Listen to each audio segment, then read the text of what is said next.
Hey everyone, welcome back for another episode of My Teacher Drinks. On today's episode, we're going to talk all about how to make clear ice. I'm going to show you how to make the clear ice, carve it, and then finish with a really beautiful cocktail that's going to accentuate how perfectly clear your ice is.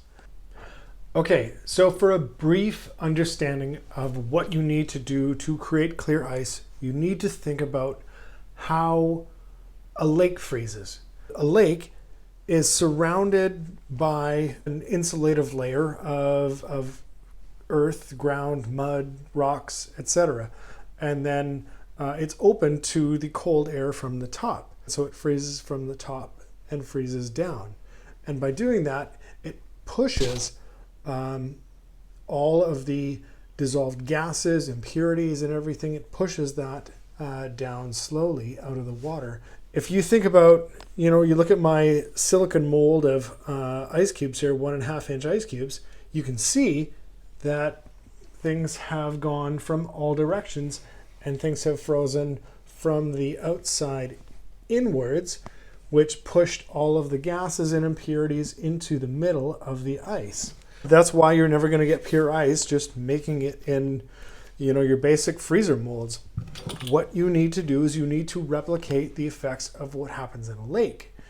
To do so, you need a cooler, and we'll show you that in just a second.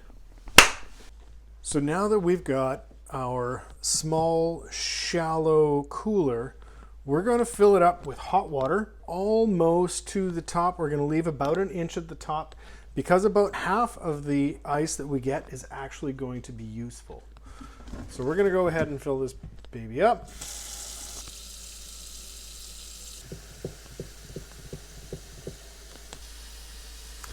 So we're almost there.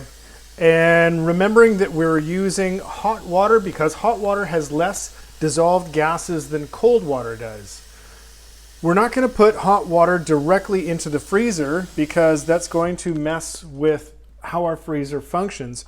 So we're going to leave the hot water out at room temperature until it has a chance to cool down to room temperature. And at the same time, it's going to give us an opportunity to get less of the dissolved gases out of our water.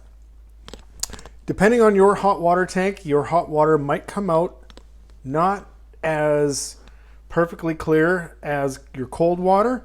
And you can even see mine's got a slightly yellowish sort of hue to it. And I promise you that's all going to come out in the freezer. All of that matter is going to get pushed right out of our functional clear ice. Okay, so our water has been sitting here resting at room temperature for a little while. And as you can see on the inside wall of the cooler, we've got some bubbles forming thanks to our friend nucleation. And what I do is I give them a few taps here and knock them off the walls so that they can escape. And we can push those gases out of our liquid.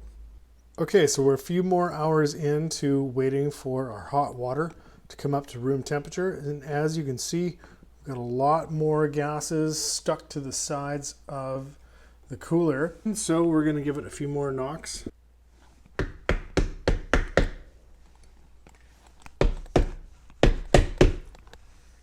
there you go. Just beat it like it owes you money. One of the last techniques that I utilize is this freezer has been turned off for about a day. So we're going to turn it on once we put our water in to really make that freezing process as slow as possible. Lastly, as you'll see here, I'm going to start my freezer at the warmest setting that I possibly can. Okay, so the water is in and we're going to close the door and turn the freezer on very soon. And it's going to take probably 3 or 4 days for us to get the proper slow freezing that we're looking for. Okay, so we are 4 days into our freezing now. And if you can see, it's kind of hard to tell, but there's about probably three good inches of sparkling clear ice in there. There's a little bit of frost on the top that comes off when we temper the ice, but this is ready to go. So we're gonna get this carved up right away.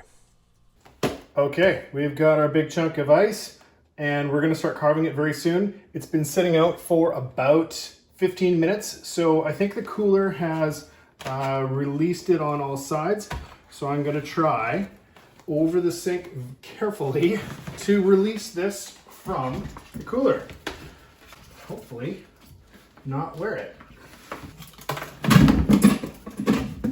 What you can see here is about the top 2 or 3 inches pretty gosh darn clear in there.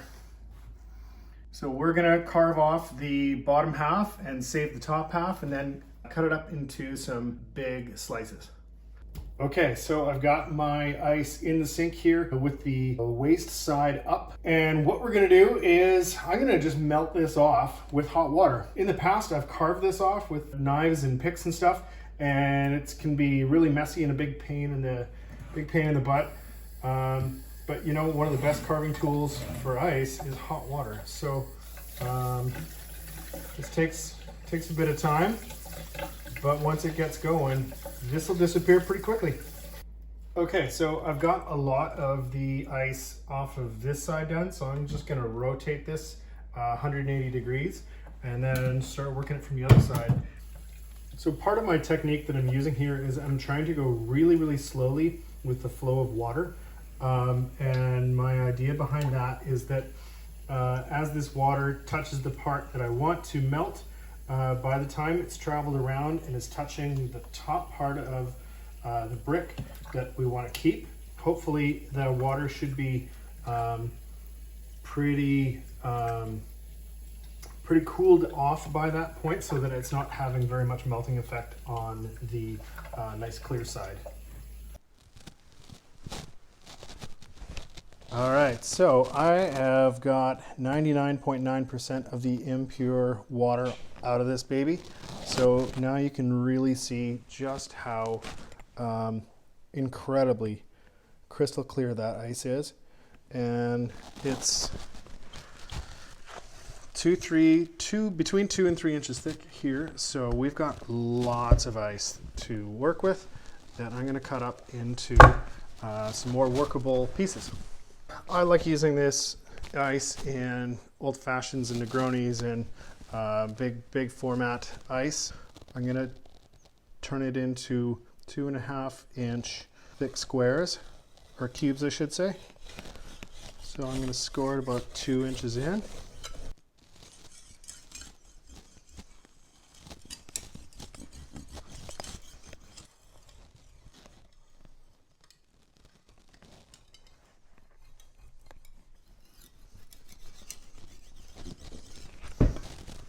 Okay, we've got our piece scored. Now, should come off fairly easy and clean. A couple knocks.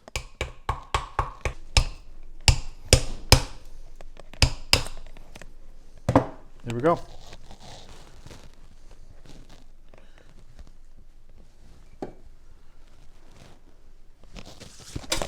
And I'm going to keep going like that all the way around for the rest of this piece.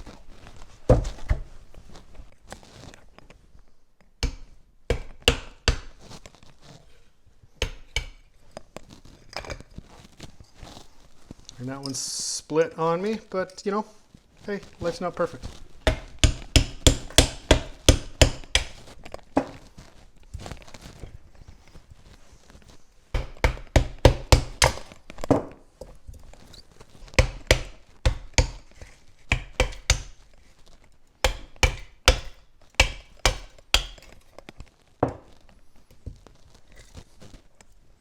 And there we have our ices, our yield for today of a whole bunch of beautifully clear ice. This is going to make some really sexy looking drinks. So you can see how much effort that was to make all of this. It is not insignificant. So if you ever receive a drink at a bar or restaurant and it's got a chunk of perfectly clear ice in it, please appreciate how hard somebody worked to make that for you to make your experience special. Okay, now that we've got our ice into some manageable sized chunks, what we're going to do is carve it up and make a cocktail with it. So I've got this little chunk sitting here ready to go. We're going to make a White Negroni today, so it needs to fit into my little Campari size rocks glass, Negroni glass. So I'm going to go about like so. And I'm just going to give it a little bit of scoring on this side. And again on this side.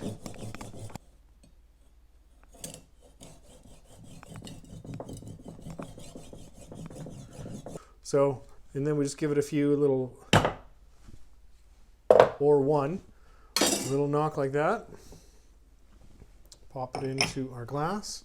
And we're ready to build our White Negroni. Okay, we got our White Negroni ready to go. Now, of course, this is one of the simplest cocktails of all time. 3 parts equal. Instead of Campari, we're using Luxardo's bitter Bianco, and instead of sweet vermouth, we're using Beaufort's white vermouth. All right, so we've got our glass ready to go. I got my mixing glass filled with ice already. So we need 1 ounce of gin,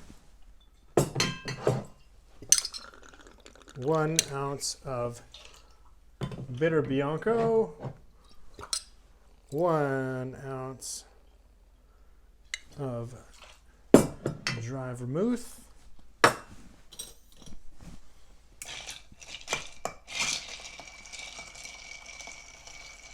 and give that a little twirl.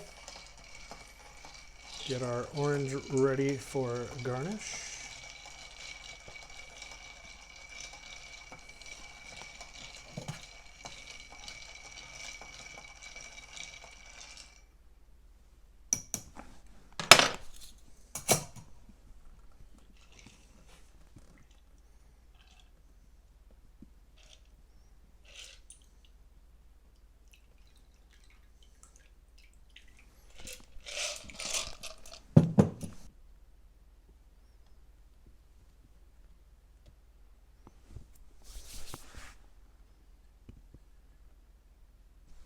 And there you have crystal clear, beautiful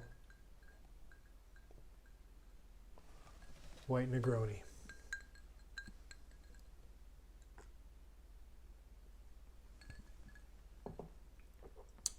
Ooh, that's a treat.